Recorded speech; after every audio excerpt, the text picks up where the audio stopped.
Hello, everyone, and welcome back to Soulmate Reflections. I've got a special guest with me. The one, the only, Max Brown. Wow. What an introduction. I feel honored. The first guest on the podcast. Yeah, wow, I really feel honored. So we wanted to, I wanted to record an episode. I thought of this idea and I said, Max, how do you feel? And he said, sure.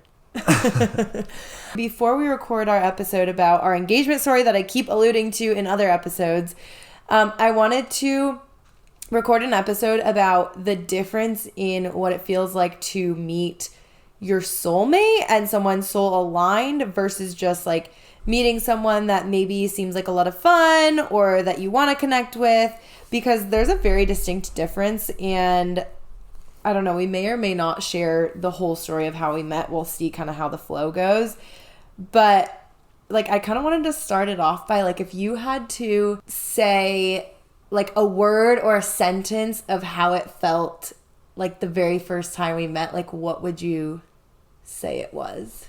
Like the very first time we met, or the very first time that we made eye contact across the dance floor at the Gorge? Eye contact. Eye contact? I think same vibe. All right. I mean, that definitely makes sense, because when we literally made eye contact, well, our friend now, but my friend Lyric was like looking back and forth and was like, what the fuck? That's you. And I was like, yeah, kind of interesting. Like that literally was a very different connection from across the dance floor.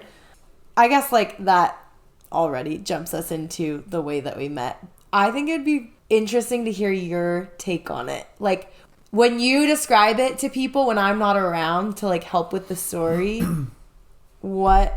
how do you describe the story? And then I'm going to do my very best to not interject, which is not easy.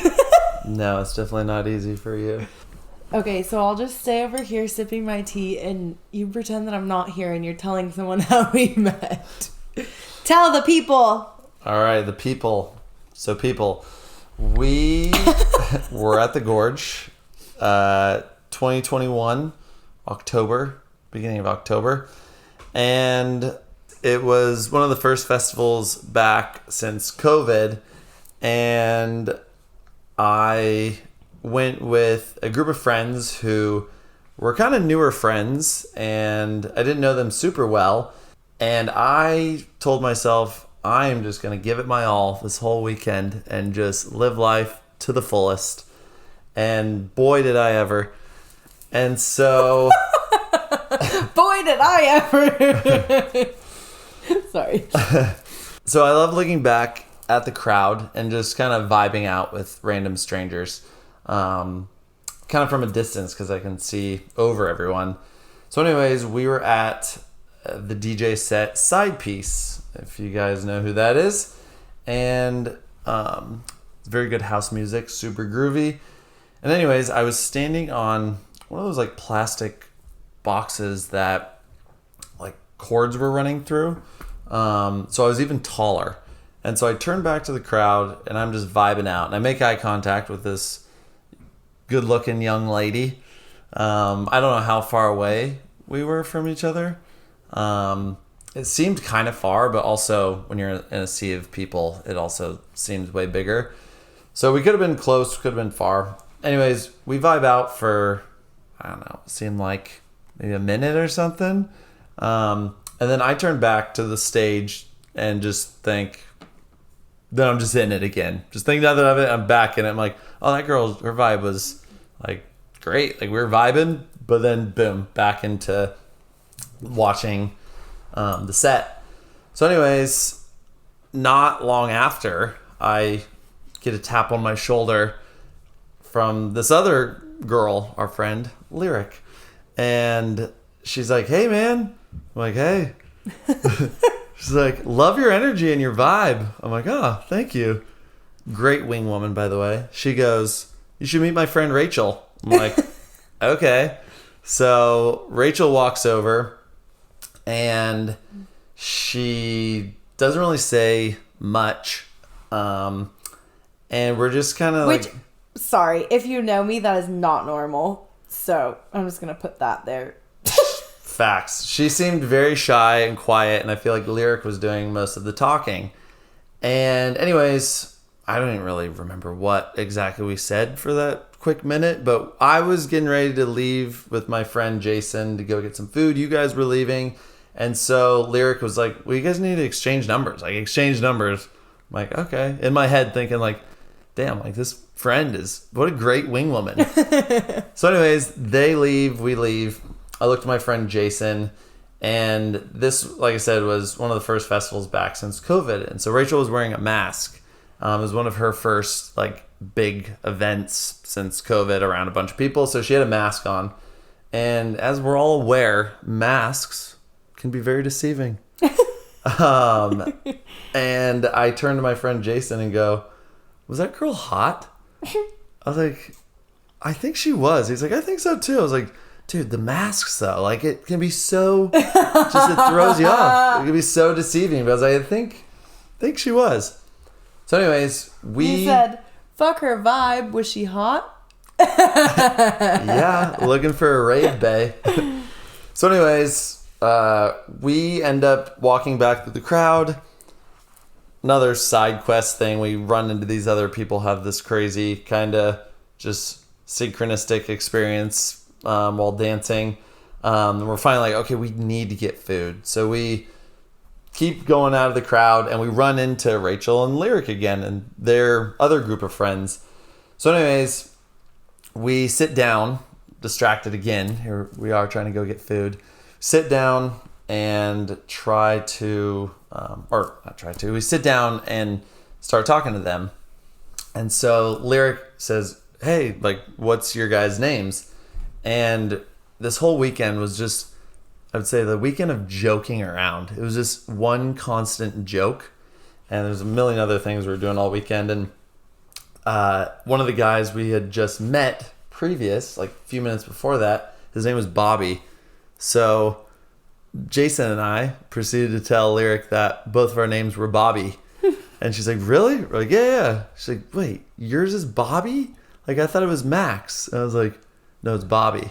She's like, what? So super confused. And anyways, during all this, Rachel was sitting on the ground, came over and sat next to us, but didn't say a word. Like, just was silent, like sitting next to me. I don't remember you saying anything. Did you say anything? I don't think so. I don't think you said a word. So anyways, we have... Which again, weird. Out of character. Super weird. So then eventually Rachel gets up with her friend and goes to the bathroom, and Jason and I finally admit our real names and that we were just fucking around. So anyways, we have that whole interaction. Lyric's partner at the time, she got us with a great joke. She started to tell us this whole long elaborate story and pulled our legs, so which just added to the weekend of jokes, which was awesome. The rest of the weekend, Rachel and I don't see each other at all. We text each other a bit here and there to try and meet up, and just doesn't happen, doesn't work out. I see a girl with a mask, like a dark-haired girl in a mask. I think that same night, maybe the next night, went up to her. I was like, Rachel! She just shook her head and was just like, nope. I'm like, oops, my bad. See, again, masks, very deceiving. You don't know. And, oh yeah, you can add to this if you want to. Both nights we were texting at the end back at camp, and you were out and about walking around, and you wanted me to like come meet up with you. And like I told you from the beginning, I gave it my all this weekend. I just nothing left in the tank. And so I was drained after hours and hours of dancing. And so long story short, I denied her. I just was like, I'm sorry, I can't get out of my tent. I'm too cozy right now. And I'm an idiot, obviously. Like, should have just said, hey, you want to come to my tent and come hang out. Mind you, this 6'6" man, when I actually met him and went to a first festival with him, had this tiny ass tent that was like a 2-person tent that he had to sleep diagonal in. Did you even have an air mattress? I had an air mattress, yeah. Okay. That took up the whole thing. Took up the whole thing. The Walmart special was like, tent was like $14. The air mattress was like $12. And oh god. Yeah. It says it was a 3-person tent. It was a 1-person tent. He had to sleep diagonal and still barely fit. That's true. So the first time that we did a festival together, I didn't have a good tent. And so I just was like, oh, you have one? Great. Not even thinking that like that would be a situation. So he's sleeping diagonal in it. And I'm just like, oh, this is how this goes. So I'm just like scrunched up in the corner. Needless to say, we immediately got another tent after that. Yeah. Had to upgrade. So anyways, yeah, that whole weekend tried to link up inside and just never worked out. So she told me, though, that she lived in Portland, but was always up in Seattle because one of her best friends lived in Seattle. And that's always like, people say that, oh, I'm always in wherever, what city or wherever you're from. But I feel like that it's usually not the case. And they're not there as often. But in this instance, that next week, Rachel was, sure enough, coming up to Seattle. And so that next week, we met up for, like an hour before you got back on the bus. And we almost didn't even. You were like, oh, I don't think it's going to work out. But yeah, we made it work out. Met up for like a drink for like an hour. And then I dropped you at the bus station. And that was also where I like to tell this story too, a little side story. That was the very original stages of lucid hydration. And I had an unlabeled white tub with powder in it and was telling her that, hey, I'm trying to start this electrolyte company with functional mushrooms and nootropic herbs in there. And yeah, like I said, unlabeled, sketchy looking white tub. And I'm like, you want to try some? Second time ever meeting her and really getting to know her now. And you had no hesitation. Just stuck out her water bottle. Then let me dump a scoop in there. And the rest is history. The lucid hydration potion worked on you. And here you are. It did. So if you had to put a sentence or a word or two to the second time we met, like after that first date, then what would it be? And you laid a smooch on me. I did, yes. Did lay a smooch. Couldn't let that one slip by. A sentence? Like, what was the feel? The feel was, I definitely want to keep talking to this girl. Like, again, same vibe, sort of energy. It was just like, this girl seems super dope. And it was easy. I guess it was easy to talk to you. Like, even just because we were texting for that whole week, right? Oh, and we FaceTimed though that week. So I was wondering if you were gonna get there. Yeah. Duh. So yeah, that following week we had, after the festival, we were texting and it just was super easy. And we were texting one night, might have been like 2 or 3 days after. And what'd you say? You said, oh, I was thinking about FaceTiming you right now, but I'm actually stoned right now. And then Do you want me to add details or no? Add details, yeah. So basically how it started is it was okay, so we got back on Monday and then Tuesday, why I remember it was a Tuesday, I don't know. But it was I'm pretty sure it was the Tuesday after. So like literally the day after we got back. And we had like added each other on Instagram and he had posted some reel. I wish I remembered what it was, but you posted a reel and I responded to your story and I was like, oh my God, I've watched this like 5 times and I'm cracking up.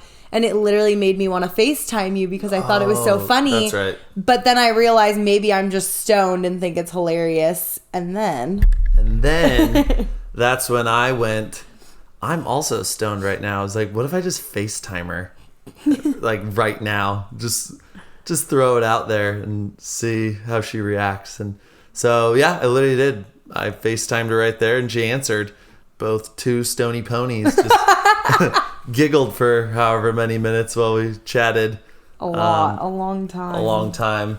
So yeah, so back to your original question. So when I did meet you again in person that following weekend, it just felt easy. Like it wasn't like nerve-wracking to FaceTime you, even though I'd never really got to know you that weekend at the Gorge. So, but it just felt right and felt funny to do so. And it was also like, if this girl thinks this is funny because we're both stoned and I FaceTime and she's not awkward and like, that was cringy or whatnot, then maybe she's a keeper. So I'm finding this interesting because I feel like our connection is so soul driven, and like it's very clear to both of us. Maybe now to you, I feel like for me it was clear from the very beginning that our souls have been like aligned literally in every single lifetime, and that it's like not a doubt in my mind that you're my soulmate. And it was like from the very beginning, but I think that it was like some of the events that led up to that point that also kind of locked that in for me. But I feel like I felt that from very early on, and I feel like you kind of like started to feel that a little bit later. But I think that also is congruent with like your spiritual journey, that like that has blossomed a lot more in the last couple of years, whereas I had like started to progress in my spiritual journey for years prior. Does that feel resonant or no? Yeah, I would agree with that. Because I'm finding a massive difference in like what you're reflecting your initial feelings or reactions were to like our experiences versus like the Shambhala experience, for instance, where you're like, whoa, like this is what I'm feeling. You know what I mean? Yeah. It feels very different. And like back then it was very just like, is that girl hot? Like, whoa, she's got a cool vibe. Yeah, well, I mean, that was the thing. Like, and you say it too. I mean, I was living my best single life. I had no intentions of getting a girlfriend. I was the single friend. I was the one who did all the things because like, oh, Max doesn't have a girlfriend or anything holding him down. Like, let's invite him to whatever it is. And so I feel like I just was on this single journey. I was like, yeah, I always said I'll probably get a girlfriend at a festival. It was, or at least a show. And she has to like EDM. Wait, can you elaborate on that a little bit? Because I think it's funny. Like when people would say to you, like, you need to get a girlfriend, you need to... And like how those conversations would go. Oh, yeah. I mean, yeah, I would hear it a lot from people like, oh, man, we need to find you a girlfriend. Like, oh, we need to find you just a great girl. And I was always like, it'll happen. And I was like, she's got to like going to music festivals and raves and just love to be outdoors and do all those kind of things. Is in shape, likes fitness. And yeah, people would always be like, I mean, but what if they don't like raves or festivals? I was like, that's probably not going to work. And they're like, well, what if that's like your thing and they have their own thing and like you guys... And I just was always like, it's not going to work. I just know, right? Like it won't work. Like I'm telling you. And so I was the single guy. And so going into that weekend at the Gorge, I was fully not expecting to come away meeting Rachel. It was just, I was going to live in the moment. And that was the thing, like, and guys and girls can relate. Like when you're, I've used the term, on the hunt. If you're like, oh man, like I'm single, I'm going to go out and see, like, find girls, and I'm going to go to this festival, and I'm going to like see like how many girls I can meet, blah, blah, blah, all that. Like, I feel like a lot of times it doesn't happen. Mm-hmm. But this weekend, not saying I did that, but like this weekend particularly, I was like, I'm going to live in the moment and just, I'm with a group of people that I don't know really well, and I'm just going to just let whatever happens. Like this weekend, it's just going to, whatever comes at me, I'm just going to just go with it. And there was no like, oh, I have to see this DJ and I want to meet up with it. It was like, I'm just going to go with the flow, which kind of funny enough, now that I'm like saying it out loud, is kind of exactly how our Shambhala experience happened, which is kind of funny. That's a really good point, actually. It just hit me right now thinking of that. So, yeah. And yeah, I mean, I feel like I've definitely, since meeting Rachel, have grown a lot. And, I mean, I fought it for the longest time when we started to. It wasn't the longest time. We not the both longest fought time. it We for both like 3 months. Yeah, not 2 months. Not the longest time, but I'm just saying that. Yeah, I fought it because I'm like, in my mind, telling myself, "Oh man, no, I'm the single guy. Like, if I get a girlfriend, I'm gonna be just not doing as many things. Like, I'm not gonna get invited to as many things. Like, I don't know. I'm just gonna be, I guess, just boring. I don't know. And where does that come from, though? Because we all, like, every time that we tell ourselves like stories like that, it always comes from somewhere. So where does that come from for you? That idea that, like, if you get a girlfriend, you're automatically boring and, like, you're not. Oh, I think it's, I mean, just a societal thing, too. Yeah. Like, you just see and just hear people like, oh, like, it's got to be this, like, timeline. Like, okay, you hit this age, you got to be married and have kids and have a steady career. And, like, so I think it's just, like this timeline that I was always, like, fighting. I'm always just like, I don't want to do the timeline. And so and little did he know, I was thinking the same thing. I'm like, I've done the whole, like, marry your high school sweetheart, get the 9-to-5 job. Right. Like, I got out of it and I didn't want any of that, but he didn't know that. I didn't know that, and I was fighting it. And funny enough, I always tell people this brief story of how we both fought it, and I thought, once I get a girlfriend, I'm not going to do as many things, but lo and behold, I get a girlfriend and we do double the things. And it's like nonstop doing things to the point where you're like, oh my God, like, we haven't stopped just doing things, whether it's another festival or another just event or hanging out with these people and meeting these people, just weddings, baby showers, traveling to see family. Yeah, just so many different things. That is something that happens when you put two true extroverts together. True. Fact. Which I feel like is not super common. I feel like it's very common for, like, opposites to attract and one person be way more introverted than the other. It's been fun, and it's been, I feel like, our greatest challenge, because we love people, we love being around people, we love doing all the things. And I feel like for the first 1.5 to 2 years of our relationship, we did literally all the things, and then we started to, like, wear ourselves out and be like, shit, dude, we might need to, like, tone it down. And so this past year, we've been a lot better at, like, saying no to some things and, like, not trying to do all the things. And actually, more than anything, I think that we've been tuning into, like, what feels resonant and what feels, like, soul aligned to actually do, and what is more just like, oh, it could be fun. And, like, maybe we don't always have to do the things that are like, yeah, I mean, it could be fun. And, like, focusing more on the, like, fuck yes, we need to be there sort of things. And it feels a lot less exhausting that way, which is definitely a good thing. Yeah, I agree. I wanted to add a couple of details from my point of view into the story. I feel like you do such a good job at telling the story, but a couple of points from my point of view.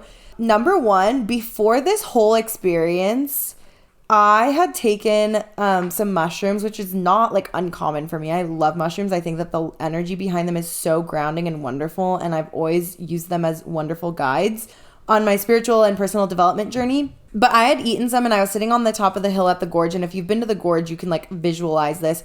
I was watching the Chainsmokers set. Best set of the weekend. Oh, God, running joke. So I was sitting at the top of the hill waiting for my other friend to change her outfit, and I was sitting with my one other friend. And I went on the craziest ego death soul experience journey I have ever been on in my entire life. And I feel like I saw every single version of this lifetime. I don't know how else to explain it. And then, like, when I saw Max across the dance floor for the first time was like an hour, if that, after coming out of this crazy experience that I had never before. Like I couldn't put words to it until not even days, like weeks later. And it was like my soul had fucking bursted open. It was like, okay, now we're ready. Like now we get to meet. Like this is where it really starts, is what it felt like. And I didn't know what to expect. I just was like, what the fuck was that? Like I have no idea. And I remember like I came away from this. I walked away from the hill after our friend had come back after changing. And I'm like, I need to go find Lyric now, because I actually came with these two girls. Long story short, we ended up finding Lyric synchronistically in line for the security line and got to like hop the line to be next to her schoolie, and we got to camp right next to each other. So we all ended up camping together, but it wasn't supposed to happen that way. And anyway, I was with these two girls. I was like, I need to go find Lyric right now. Somehow within, like, how many people do you think are at Beyond Wonderland? Like 20,000 or something? Yeah, probably 20 to close to 30, out of 20,000 people. I, mind you, did not have my phone. I was not in a state of mind to be able to even look at my phone. Could barely even like speak, because I came off of this really intense mushroom trip and like soul experience. I somehow walked straight up to her at this other stage. I don't know how I found her. I just walked up and there she was sitting there. And I just look at her and she looks up at me and I go, oh my God. And she goes, uh-huh. Like she fucking knew. She knew that shit was about to break the fuck open. And then that right after that is when we walked to that other stage, the house stage where Side Piece was playing. And then we like are dancing for a while. And then that's where it all transpired, where like Max and I are across the dance floor dancing. And she was standing next to me and she looks back and forth at me, him. Like, and she's like, what the fuck? Oh my God, my stomach's rumbling so bad. I'm so hungry. Hi, Sunday. Thai food's on the way. Oh my God. Okay, so where was I? Oh, she's like looking back and forth. She's like, oh my God, what the fuck just happened? Like, did we just meet your soulmate? And I was like, I don't know, but that was crazy. And she was like, we need to go meet him right now. And I was like, no, like we'll see him. It's fine. And she was like, no, now. And mind you, like, this is like out of character for her. She's never, ever just like, we need to go talk to this guy now. I was like, okay, whatever. Mind you, again, I could like barely formulate words. And I just was like following her like a little like duckling. And then she, as he told you, is like talking to her and whatever. And she's like, get out your phone. Like, you need to give him your number. And I'm like, my phone's like deep in my backpack. Like, I cannot write with that right now. And she's like, okay, fine. And then she like takes his phone and is like, put in your number. So I like typed it in. And then, yeah, like the rest of the weekend, we just were like back and forth. Like, oh, I'm over here. Oh, I'm over here. Oh, I'm over here. Oh, I'm over here. And part of me was like, okay, maybe I was just like feeling this and I'm looking too far into it. And mind you, I was in the same mindset. I had gotten out of a relationship with a narcissist, like true psychopath narcissist, like less than 6 months prior. And I was just like, I was going into the weekend kind of like wanting a festival boyfriend, but I was not wanting anything past that weekend. Like I just wanted someone to like hang out with for the weekend, maybe like hook up with. And so I was like, oh, maybe like it's gonna work out for me. And then eventually I'm like, dude, stop putting so much pressure on yourself and like stop putting pressure on the situation. So I would like turn my phone off intermittently and be like, you know what, bitch, you can't text him even if you want to because your phone's off. Like I would do that so that I would like stop thinking about it and just enjoy the moment. But at the back of my mind, I was like, dude, like something is nagging at me to like try to see this guy again. So anyway, it gets to the very last set of the weekend. And mind you, we talk about this all the time. We were in the same exact area. Yeah. And like we did not see each other. And I was on the lookout. But I think that my phone was off again. But I was just like on the lookout. And I was like, this guy's tall. Like I should be able to see him. I don't know. It felt a little bit disappointing. But then like we kept texting through. Like neither of us drove home. Like we were with friends. And so we were just texting the whole way home. And then we were texting the next day. And then we FaceTimed the day after that. So it's just like, I agree with you that it was just easy from the very beginning. It just was like, wait, this is something so different. And I still to this day think that Lyric like saw through all of it from the very beginning and like still to this day does. Yeah. And we always say the three of us, like literally they are my soulmates on such a beautiful like ethereal realm level. There's no words to express the feeling that is there, the deep, deep, deep soul knowing that these two are my soulmates and the three of us have never not traveled together. I don't know. I wish there were words to fully express it, But I think that that goes along with like soul friends as well. Like when you know, there's just such a deep knowing where it's like, it doesn't even matter if you know their life story. It doesn't even matter if you know where they came from, what they do for work, like how many siblings they have, you know, like that sort of stuff. And that's what I'm learning more and more in life, is that the people that really do like light you up inside are the people that are really here for your journey. And that's not to say that like the people you grew up with and like that doesn't matter, that like if you don't feel that same deep soul connection. I'm just saying that those people that you do feel that deep soul connection with are the people that are going to really progress you forward on your journey. Okay, so basically we have to end there because our Thai food's here, but we will continue this. We're going to record another episode about our Shambhala engagement experience. But for now, I hope that you enjoyed this episode, and we will definitely elaborate on like soul feels on a future episode, especially when it pertains to friends. Do you have anything else to say right now? Thanks for having me on the podcast. Yeah. First guest. You'll be on plenty more. Keep shining, keep aligning, and I'll talk to you next time. Adios, my friends. The way you got so close to the mic just now.